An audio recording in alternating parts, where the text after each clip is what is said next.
शुरू करते हैं सभी वैष्णव के चरणों में नमस्कार।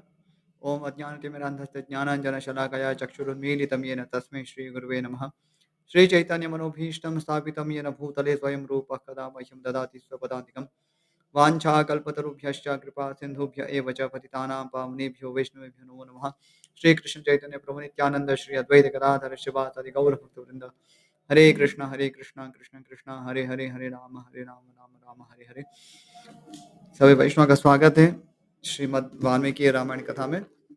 आज हम पढ़ेंगे तीसरा स्तर यानी कि तीसरा अध्याय। शीर्षक है वाल्मीकि मुनि द्वारा रामायण काव्य में निबद्ध विषयों का संक्षेप से उल्लेख। तो एक बार फिर एक सार रूप में हम रामायण को पढ़ेंगे, लेकिन यहाँ पर वाल्मीकि उसको वर्णन कर रहे हैं।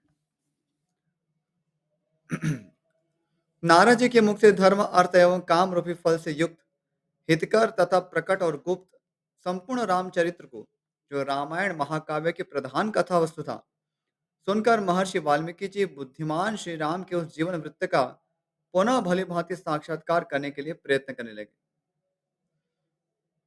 यहाँ प्रयत्न करने लगे अर्थात यहाँ समाधि को प्राप्त होने का प्रयास कर रहे हैं, जैसे कि वो सारी जो लीला है वो सब कुछ उन्हें स्फुरित हो। वे पूर्वाग्र कोशों के आसन पर बैठ गए और विधिवत आचमन करके हाथ जोड़े हुए स्थिर भाव से स्थित हो योग धर्म यानी कि समाधि के द्वारा श्री राम आदि के चरित्रों का अनुसंधान करने लगे। तो सब पे वे अभी मेडिटेट कर रहे हैं, ध्यान कर रहे हैं और हाथ जोड़कर प्रार्थना कर रहे हैं, जैसे कि वो उन सभी रामायण के जो भी अ, चरित्र है उन सबका उन्हें बोध हो सम्यक रूप से। श्री राम लक्ष्मण सीता तथा राज्य और रानियों सहित राजा दशरथ से संबंध रखने वाली जितनी बातें थी, हँसना, बोलना, चलना और राज्य पालन आदि जितनी चेष्टाएँ हुईं, उन सब का महर्षि ने अपने योग धर्म के बल से भली-भाँति साक्षात्कार किया। तो ये कई बार हमारे मन में प्रश्न हो सकता है कि ये जो ऋषिगण हमें इस प्रकार से शास्त्र प्रस्तुत कर रहे हैं, तो इतने सूक्ष्मता में उन्हें कैसे ज्ञात होगा? कि इन्होंने क्या सोचा, कि इन्होंने क्या कहा? तो यहाँ पर इसका उत्तर है, समाधि के द्वारा। तो समाधि के द्वारा और भगवत कृपा से, गुरुजनों की कृपा से वे इस सारी चीज़ों को वो एक्सेस कर सकते थे। जैसे आजकल हमें आश्चर्य होता है ना कि एक छोटे से एक पेन ड्राइव होती है, उसके अंदर बहुत सारा डेटा होता है।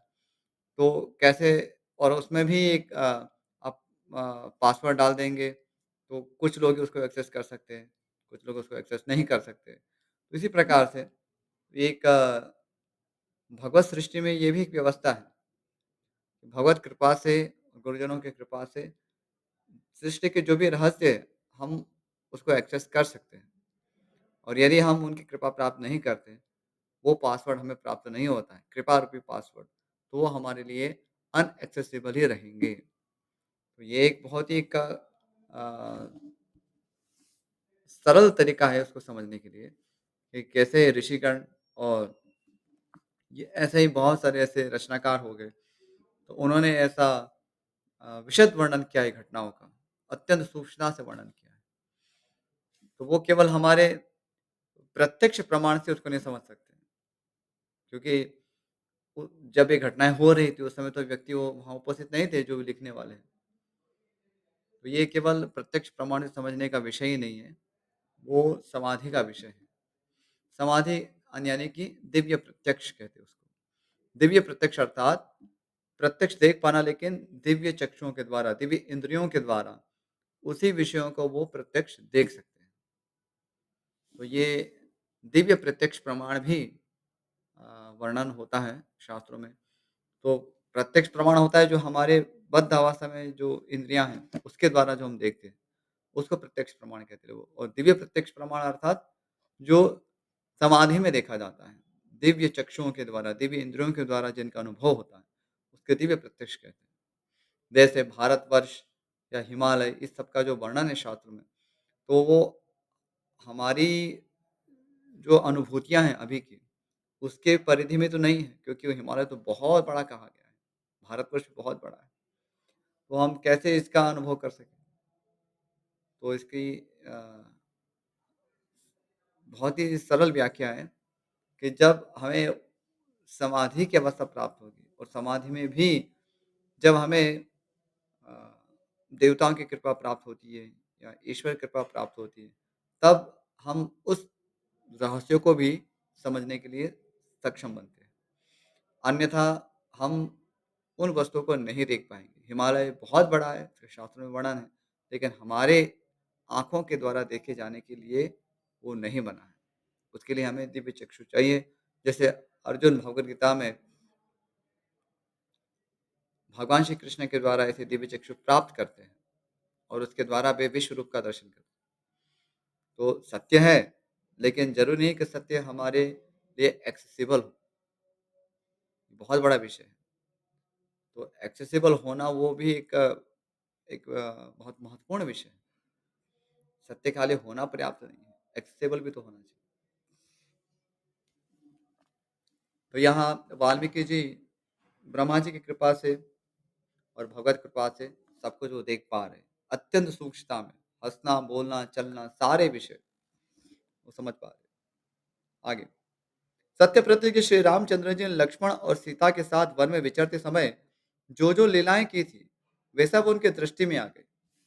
अब ये विषय तो उन्होंने प्रत्यक्ष देखा नहीं था और अभी चल भी नहीं रहा है, लेकिन पूर्व काल में जो हो गया था विषय वो भी वो देख पा रहे थे। इसका अर्थ यह है कि दिव्य समाधि में यानी कि दिव्य प्रत्यक्ष के द्वारा आप केवल इस समय होने वाली घटनाओं को नहीं, लेकिन भूतकाल में होने वाली घटनाओं को और इवन भविष्य में होने वाली घटनाओं को भी आप देख सकते हैं।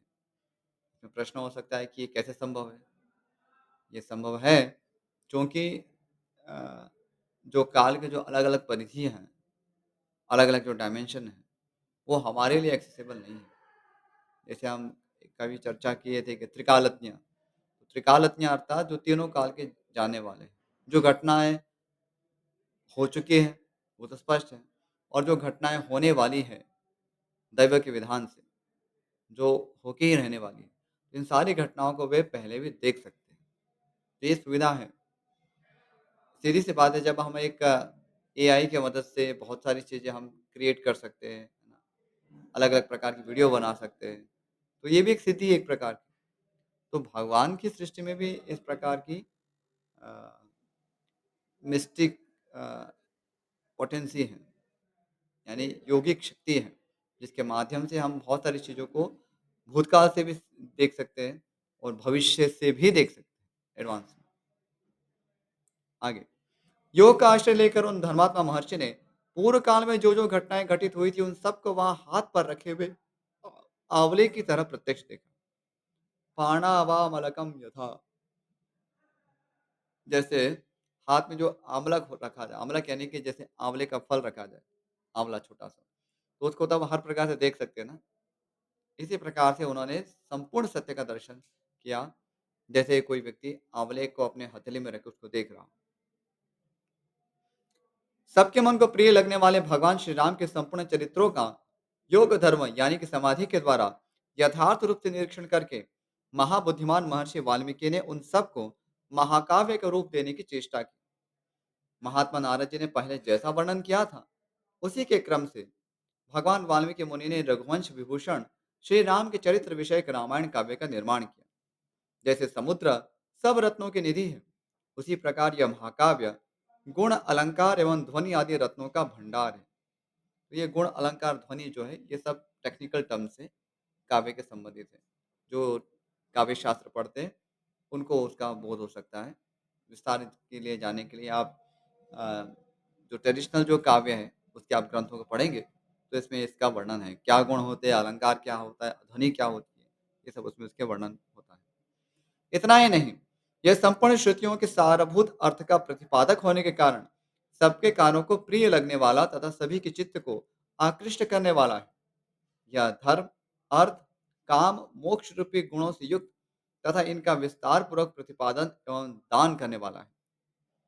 श्री राम के जन्म, उनके महान पराक्रम, उनके सर्वानुकूलता, लोकप्रियता, क्षमा, सौम्य भाव तथा सत्यशीलता का इस महाकाव्य में महर्षि ने वर्णन किया।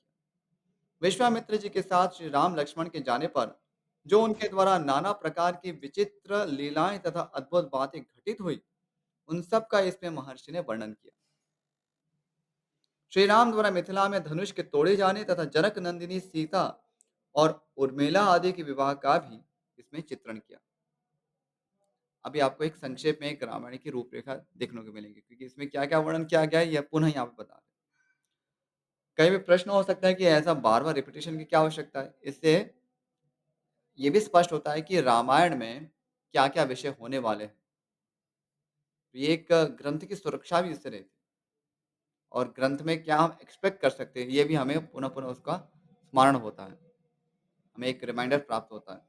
विशेष रूप से जो रिसर्च करते हैं उनके लिए बहुत इम्पोर्टेंट है कि वो रामायण में क्या-क्या विषय हैं। आज संपूर्ण विश्व में जो भी रामायण को पढ़ते हैं, सबको पता है कि क्या घटनाएँ उसमें होंगी।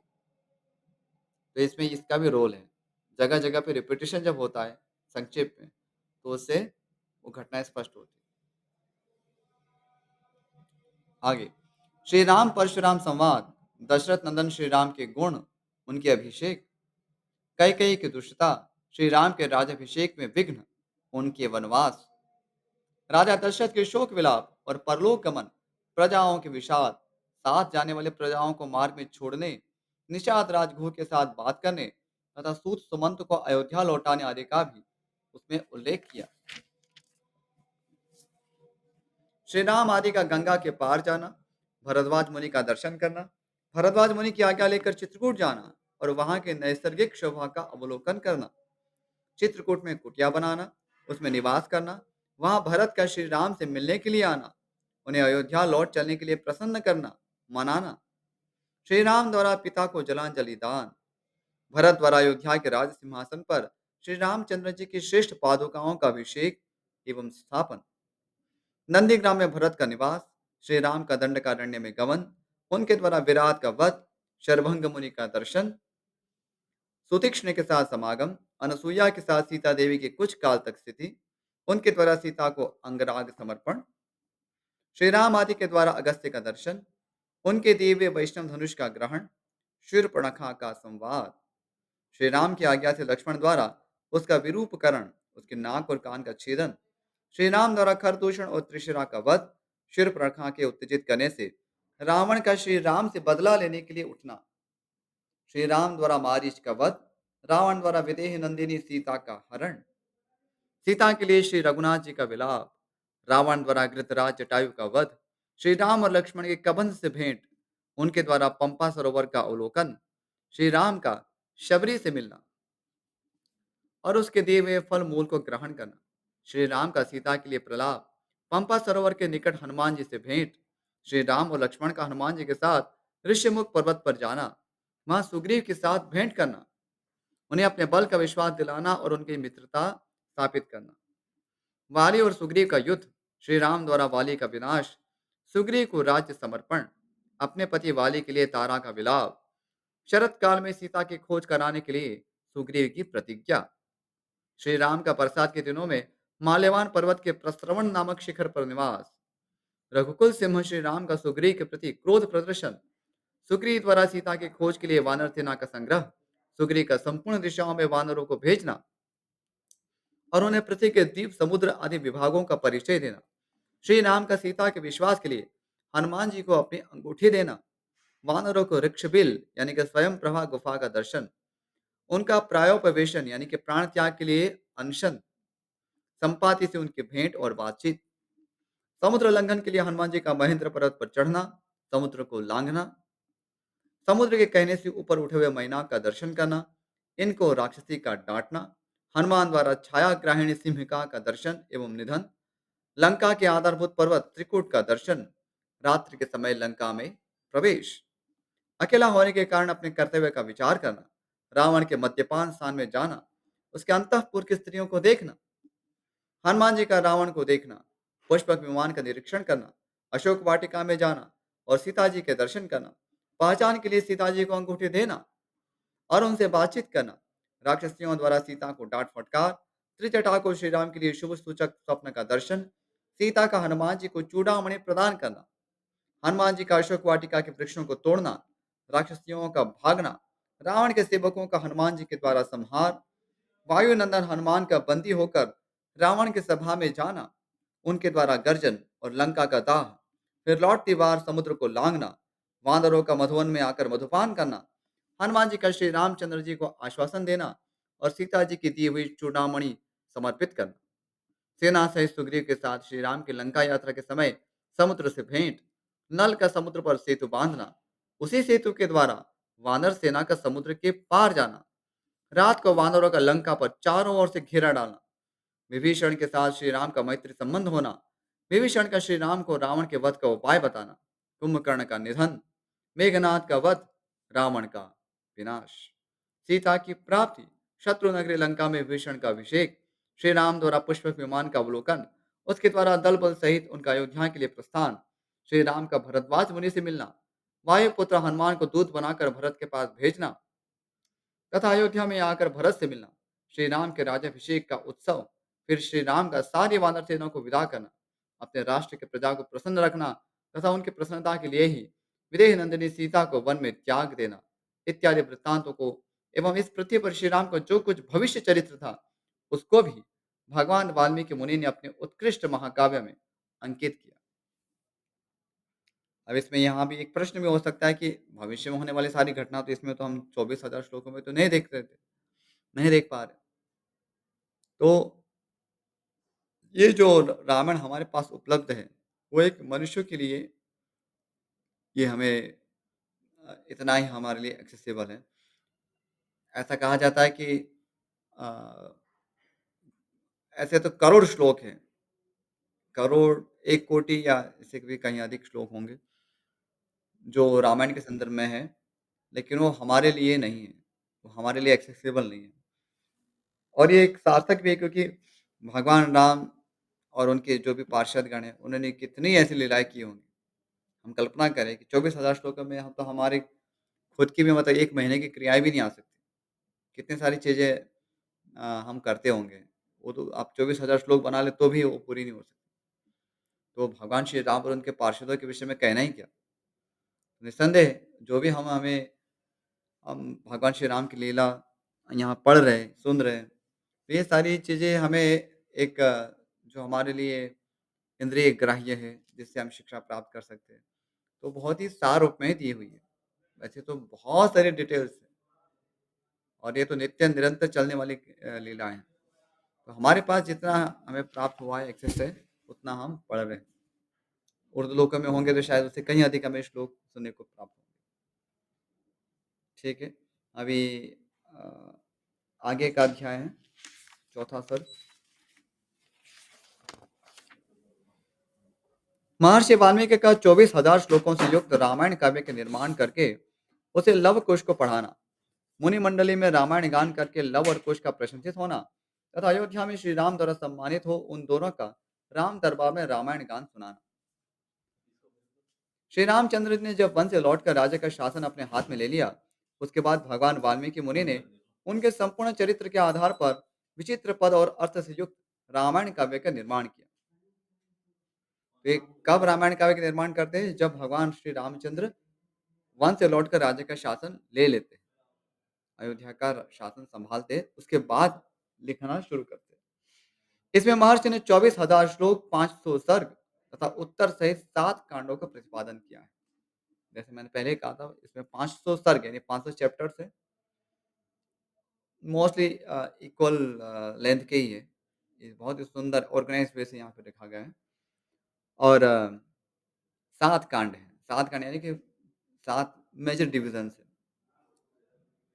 भविष्य तथा उत्तरकांड सहित समस्त रामायण पूर्ण कर लेने के पश्चात सामर्थ्यशाली महाज्ञानी महर्षि ने सोचा कि कौन ऐसा शक्तिशाली पुरुष होगा जो इस महाकाव्य को पढ़कर जन समुदाय में सुना सके, क्योंकि ये तो इतिहास है और ये जन समुदाय को उसको लाभ प्राप्त होना चाहिए। तो किसके माध्यम से इसका प्रचार हो? तो हम देखते हैं कि समुदाय में तो बहुत सारे शूद्र भी हैं, जो कि गुरुकुल में जाके पढ़ने वाले नहीं हैं, चांडाल भी है। तो सभी को इसका लाभ हो, द्विजों को तो लाभ हो ही है, लेकिन द्विज से अन्य जो अन्य समुदाय है, जैसे स्त्रियाँ भी हैं, तो वो भी तो गुरुकुल में नहीं जाती, लेकिन सभी को ये भगवान राम की कथा सुनने का अवसर प्राप्त हो, इसलिए भी इसकी व्यवस्था करते हैं। तो यहाँ से हमें एक स्पष्ट संकेत है कि कोई भी आध्यात्मिक ज्ञान से वंचित नहीं था। वैदिक समाज में कोई भी आध्यात्मिक ज्ञान से वंचित नहीं है। हाँ, वैदिक ज्ञान देने का प्रकार भिन्न हो सकता है, लेकिन वैदिक ज्ञान से अछूता कोई नहीं है। हाँ, एक थोड़ा एक फिलॉसॉफिकल जो एस्पेक्ट है ज्ञान अर्जित करने का, उसमें कुछ व्यक्ति विशेष का, जाति विशेष का उसमें प्रवेश ना हो, वो समझ में आता है, क्योंकि सभी का सबके धर्म अलग-अलग है। लेकिन इस ज्ञान से वंचित कोई नहीं है। ऐसा नहीं है कि स्त्रियों को इसका ज्ञान नहीं है, शूद्र चांडाल है उनको उसका ये ज्ञान नहीं है। ज्ञान है, अभी आप लेंगे तो ज्ञान है।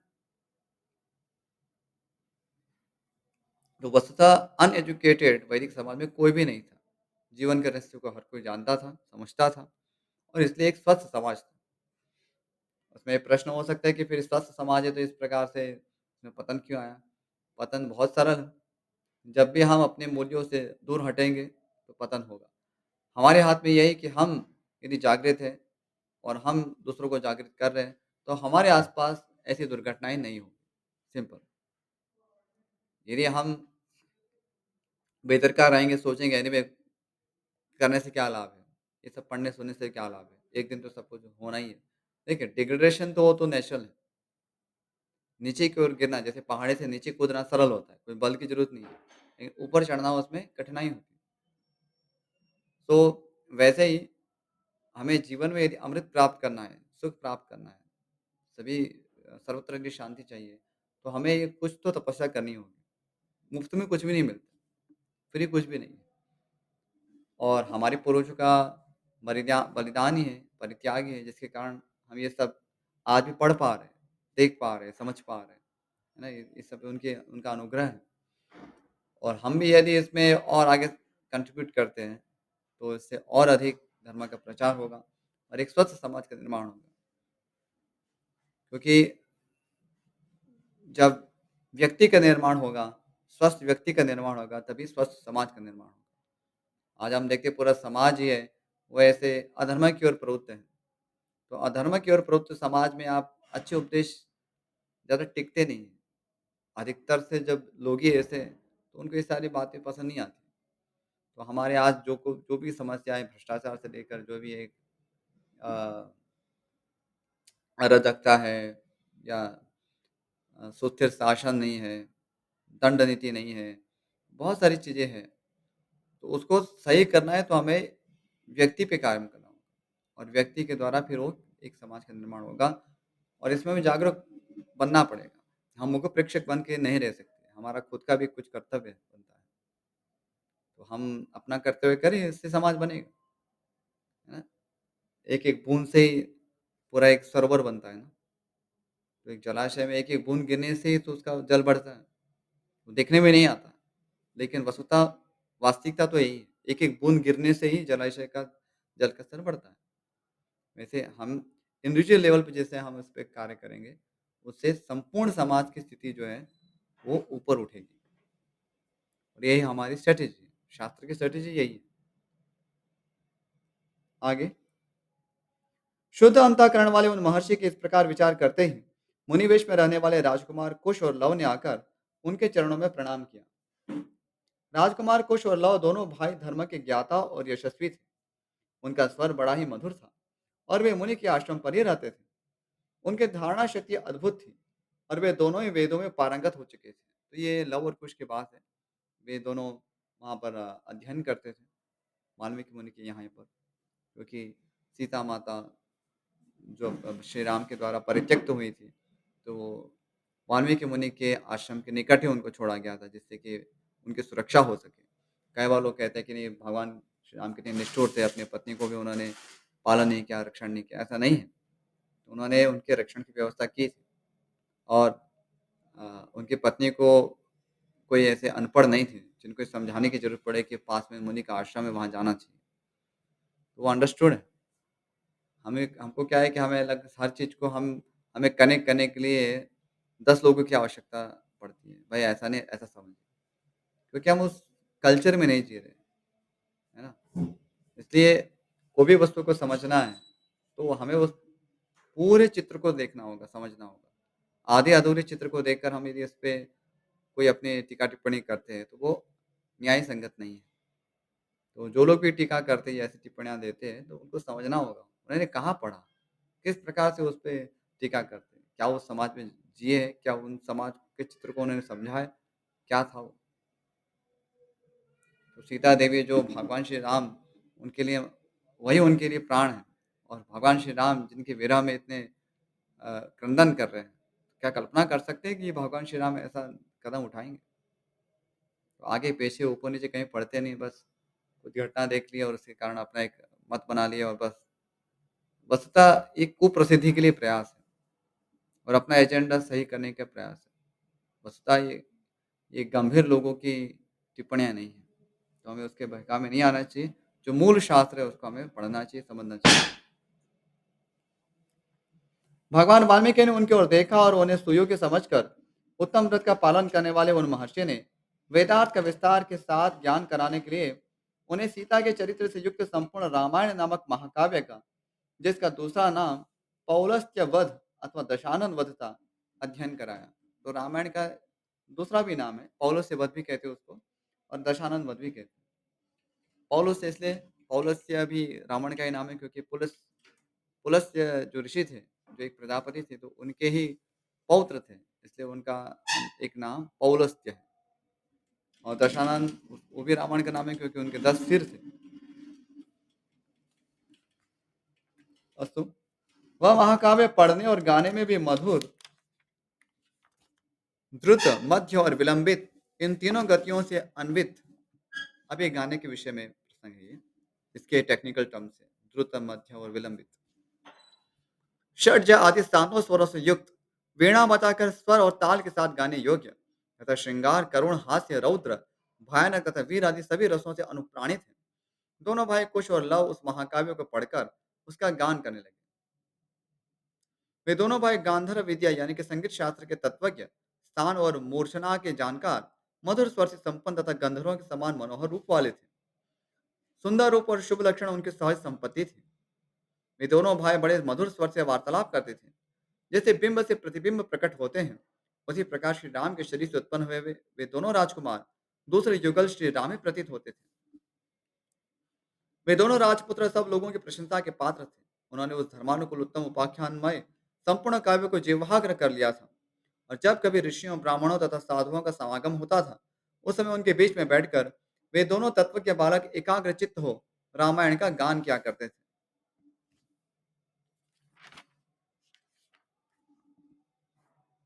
अस्तु, तो यहाँ समय भी समाप्त होता है, तो हम आगे का जो वर्णन है फिर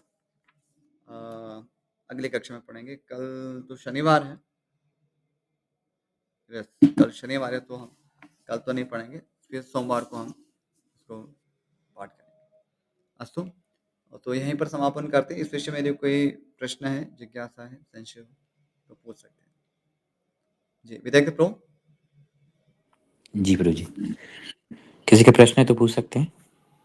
यदि इसमें ये ऐसा भी कर सकते हैं, कोई चैट चैट की यदि व्यवस्था है, तो आप चैट में भी लिख के दे सकते हैं। ज़रूरी नहीं कि कहीं किसी को यदि संकोच हो रहा हो कि हमें पूछने में संकोच है, तो आप जो चैट ऑप्शन है, उसमें भी आप लिख सकते हैं। इंग्लिश में भी लिख सकते हैं, हिंदी में भी लिख सकते हैं। ठीक है? प्रभु जी, एक प्रश्न था। जैसे कि आपने बताया कि समाधि की स्थिति में भूत और भविष्य दोनों को देखा जा सकता है। जी। तो उस भविष्य की देखने की कुछ तो सीमा होती होगी ना प्रभु जी, अन्यथा तो सब कुछ दृष्टिगोचर हो जाएगा। इसलिए मैंने स्पष्ट किया था कि जो अवश्यंभावी होने वाली घटनाएँ, जो दैव के जी। विधान के द्वारा सुनिश्चित हैं, उन घटनाओं को तो हम देख ही सकते हैं। जो घटनाएँ हमारे हाथ में नहीं हैं, उसको तो हम कुछ नहीं कर सकते, क्योंकि वो तो जीव की इच्छा के अधीन है ना। लेकिन अभी उदाहरणार्थ जैसे कोई भगवत धाम जाएगा, नहीं जाएगा, हम पहले से कैसे कह देंगे? जी। क्षमता। और किसी का पतन होगा, नहीं होगा, वो कैसे कह सकते हैं? तो इसका तो हम कुछ नहीं कह सकते। लेकिन जो दैव के द्वारा सुनिश्चित है कि ऐसा देवताओं की योजना के अंतर्गत प्रारब्ध से होने वाला ही है। क्योंकि प्रारब्ध से कोई चीज़ बहुत सारी ऐसी घटनाएँ होती हैं जो सुनिश्चित होती हैं, वो होके रहती हैं। उसमें कुछ रोल होता है कि जो हमारी इच्छा के अनुकूल भी होता है। इसलिए तो इससे प्रचार है ना। नहीं तो प्रचार तो फिर निरर्थक है। प्रचार क्यों करें? यदि कोई सब कुछ भाई अपने समय आने पर ही सभी भगवत भक्त बनने वाले हैं, वैकुंठ जाने वाले हैं या समय आने पर पतित भी होंगे, समय आने पर उनकी ऊर्ध्वगति भी होगी, तो फिर प्रचार का कोई औचित्य नहीं रह जाता। तो जो दैव के द्वारा सुनिश्चित है, उन घटनाओं को देख सकते हैं, ठीक है? जी प्रभु जी। प्रभु जी, जो वाल्मीकि मुनि ने जो रामायण लिखी थी, वो समकालीन ही थे, तो पहले लिख दिया था कि बाद में जब पूरी रामायण हो गई थी तब उसको लिखा? नहीं, इसमें इसी में वर्णन आया था। आपने जी, यदि जी। गौर से सुना हो तो भगवान श्री रामचंद्र जब शासन स्वीकार करते हैं अयोध्या का, रावण वध के पश्चात, तब उन्होंने जी, लिखना शुरू किया था। जी, तो उन्होंने फिर भविष्य की घटनाओं को भी पहले से लिख लिया था। उस समय उन्होंने लिखना शुरू किया था जी, और जी। 24,000 श्लोक थे, तो कोई बहुत ज़्यादा संख्या नहीं है, हुँ, महर्षि वाल्मीकि मुनि के लिए। तो उन्होंने उसको बस समाधि में उसको दर्शन कर लिया, आगे क्या-क्या होने वाला है। क्योंकि ये तो सब होने वाला ही था। भगवान अपनी एक विप्रलंभ जो अनुभूति है, विप्रलंभ भाव जो है, सीता देवी उनसे जो विरह है, तो उसको जो अनुभव करने वाले हैं, तो वो तो देख ही सकते हैं। वो तो होने ही वाला था और उसी को उन्होंने उसको देख लिया। ठीक है? जी, जी। ठीक है। वाञ्छाकल्पतरुभ्यश्च कृपा सिन्धुभ्येव च पतितानां पावनेभ्यो वैष्णवेभ्यो नमो नमः। श्रीमद् वाल्मीकि रामायण की जय, श्रीमद् वाल्मीकि मुनि की जय, श्रील प्रभुपाद की जय। हरे कृष्ण। सभी भक्तों का बहुत-बहुत आभार, श्री वाल्मीकि रामायण कथा में जुड़ने के लिए।